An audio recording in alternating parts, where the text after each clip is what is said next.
नमः जनभाषयै संस्कृताय मित्राणि श्री गुरुवे नमः। आज हम सोमवार के दिन यदि कोई विशेष नक्षत्र पड़े तो उस दिन कौन सा योग और अयोग बनता है, अशुभ योग बनता है, उसके बारे में हम जानकारी लेंगे। सोमवार के दिन यदि कोई विशेष नक्षत्र होगा तो तात्कालिक शुभ और अशुभ योग बनते हैं, और यदि कोई अशुभ योग है और आपको शुभ कार्य करना है तो आप परिहार के साथ वह शुभ कार्य कर सकते हैं। चलिए देखते हैं। अश्विनी नक्षत्र हो तो शुभ योग बनता है, नाम है उसका अमृत योग। भरणी और कृत्तिका में कोई भी शुभ योग नहीं है, मतलब अशुभ ही समझ लीजिए आप। रोहिणी में शुभ योग बनता है अमृत और सर्वार्थ सिद्धि योग। तो इस रोहिणी नक्षत्र में और अश्विनी नक्षत्र में आप कार्य अपना प्रारंभ कर सकते हैं। कोई भी शुभ कार्य यदि आप करना चाहें तो अमृत और सर्वार्थ सिद्धि जैसे महान अच्छे योग हैं। फिर आर्द्रा नक्षत्र में अशुभ योग बनता है कुयोग नामक। यदि सोमवार को पुष्य नक्षत्र बनता है तो शुभ और अशुभ दोनों योग बनते हैं, तो इसको आप त्याज ही कर दें तो अच्छा रहेगा, क्योंकि अब आपको देखना पड़ेगा कि पुष्य कब तक शुद्ध है और कब तक अशुद्ध है।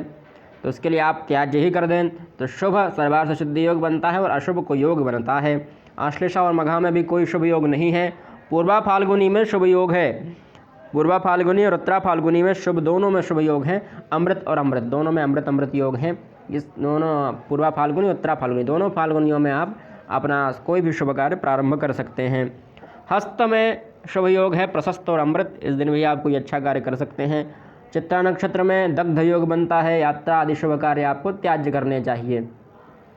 यात्रा और कोई भी शुभ कार्य हो उसको त्याग देना चाहिए, इस दिन इसको नहीं करना चाहिए। स्वाति नक्षत्र में और विशाखा नक्षत्र भी अशुभ योग होते हैं। इसमें कोई योग है और यमघंट नामक एक भयंकर योग बनता है। इसमें भी यात्रा और शुभ कार्य आपको त्याग देने चाहिए स्वाति और विशाखा में।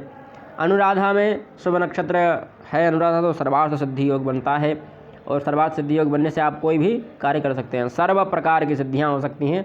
अर्थ मतलब धन होता है, पर आप मान लीजिए सभी प्रकार का आपका जो भी कोई कार्य है आप कर सकते हैं।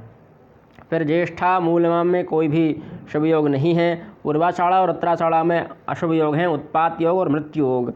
अभिजित में भी अशुभ योग है काण योग, आँख की आपको समस्या हो सकती है, काण योग। फिर श्रवण में शुभ योग है सिद्ध और अमृत सर्वार्थ सिद्धि योग, ये हैं। धनिष्ठा में भी शुभ योग है, नाम है उसका अमृत। यदि सोमवार को धनिष्ठा नक्षत्र हो तो अमृत योग बनता है, और सोमवार को शतभिषा नक्षत्र हो तो फिर कोई भी योग सुंदर नहीं है, कोई भी योग नहीं है उस दिन। और पूर्वा भाद्रपद नक्षत्र हो सोमवार के दिन तो शुभ योग है, उसका नाम है अमृत योग, इस दिन भी आप कोई शुभ कार्य कर सकते हैं। उत्तरा भाद्रपद और रेवती में कोई भी शुभ योग नहीं बनते हैं यदि सोमवार के दिन आ जाए। तो हमने देखा कि सोमवार के दिन कौन कौन से नक्षत्र में क्या शुभ और अशुभ योग बनते हैं।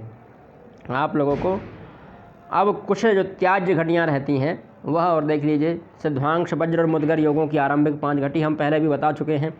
पद्म लुम्ब और एक घटी में 48 मिनट एक घटी में 24 मिनट होते हैं। एक मुहूर्त में 48 मिनट होते हैं, ठीक है, ध्यान रखिएगा। एक घटी में 24 मिनट और एक मुहूर्त में 48 मिनट। तो यहाँ पर 5 घटी का तात्पर्य है लगभग 120 मिनट, ठीक है। तो 2 घंटे तक आपको त्याज्य मानना है शुरू के। फिर पद्म और लुम्ब की भी 4 घटी यानी 1.5 घंटे के करीब। और गति योग की आरंभिक 7 घटियाँ, और धूम्र योग की आरंभिक 1 घटी, काण योग की आरंभिक 2 घटी, मुसल योग की आरंभिक 2 घटी को छोड़कर शेष घटियाँ शुभ कार्य किया जा सकता है। जबकि राक्षस मृत्यु उत्पात काल योगों की पूर्ण घटियाँ शुभ कार्यों के लिए त्याज्य हैं। यानी राक्षस योग हो, ये सब स्थिर योग हैं। आनंद कालदंड धूम्रध्वांश इस प्रकार के जो योग हैं ये थोड़े खराब योग माने जाते हैं, इसलिए इनको आपको नहीं, ये स्थिर योग हैं। 28 योग में से 27 चर योग भी हैं। विश्वकुंभ प्रीतिरायुष्मान वह अलग योग हैं और ये अलग योग हैं। तो इसीलिए राक्षस मृत्यु उत्पात और काल इन योगों की पूर्ण घटियाँ शुभ कार्यों के लिए त्याज्य हैं। यानी पूरे जो न उसका समय है पूरे इस योग का, उस योग को आपको छोड़ देना है। अगले दिन कोई शुभ कार्य कर सकते हैं। और यदि आपको बहुत आवश्यकता है, बहुत अधिक उसी दिन करना है, तो आप इसका परिहार भी कर सकते हैं। परिहार क्या कर सकते हैं तो कहिए, सोमवार है तो कुछ सब्जी वगैरह का दान कर दीजिए, गुड़ खिला दीजिए गाय को, है ना। और शंकर जी को जल अर्पित कर सकते हैं, और सफ़ेद पुष्प चढ़ा सकते हैं भगवान शंकर को, जो भी उनके प्रिय हैं। और साथ साथ में उनका अभिषेक कर सकते हैं सोमवार के दिन। और फिर अपना जो नारियल का पानी चढ़ा सकते हैं शंकर जी के लिए, और अपना जो शुभ कार्य है वो प्रारंभ कर सकते हैं। ये परिहार हो गया। अब अगली वीडियो में हम पुनः मिलते हैं, तब तक के लिए जयतु संस्कृतम जयतु भारतम।